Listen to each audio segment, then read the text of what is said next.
നമസ്കാരം. ഗൾഫ് ചന്ദ്രികയിലേക്ക് സ്വാഗതം. യുഎഇയിൽ ഇനി സർക്കാർ ജീവനക്കാർക്കും പ്രൊബേഷൻ കാലയളവ് നിർബന്ധമാക്കുകയാണ്.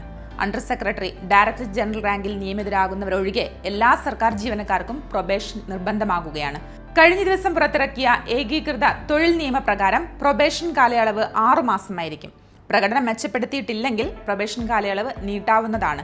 ഈ പുതിയ തൊഴിൽ കരാർ യുഎഇയിലെ സർക്കാർ ജീവനക്കാരായ സ്വദേശികൾക്കും വിദേശികൾക്കും ബാധകമാണ്. തൊഴിലുടമയും ജീവനക്കാരും തമ്മിൽ ധാരണയായി ഏറ്റവും അനുയോജ്യമായ ജോലി സമയം തിരഞ്ഞെടുക്കാനും അനുമതിയുണ്ട്. പരസ്പര ചർച്ചകൾക്ക് ശേഷം പാർട്ട് ടൈം, താൽക്കാലിക ജോലിക്കും സമയം നിശ്ചയിക്കാവുന്നതാണ്.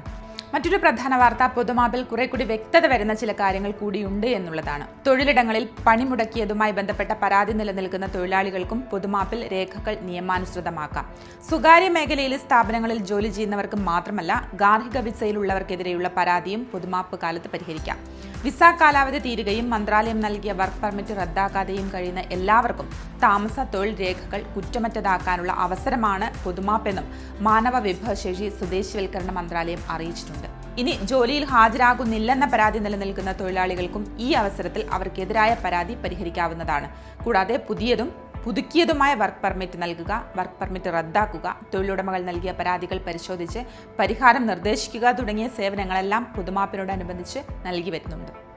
കൂടുതൽ വാർത്തകൾക്കും വിശേഷങ്ങൾക്കുമായി ഗൾഫ് ചന്ദ്രികയുടെ ഓൺലൈൻ സോഷ്യൽ മീഡിയ പ്ലാറ്റ്ഫോമുകൾ സന്ദർശിക്കുക, സബ്സ്ക്രൈബ് ചെയ്യുക, ഫോളോ ചെയ്യുക.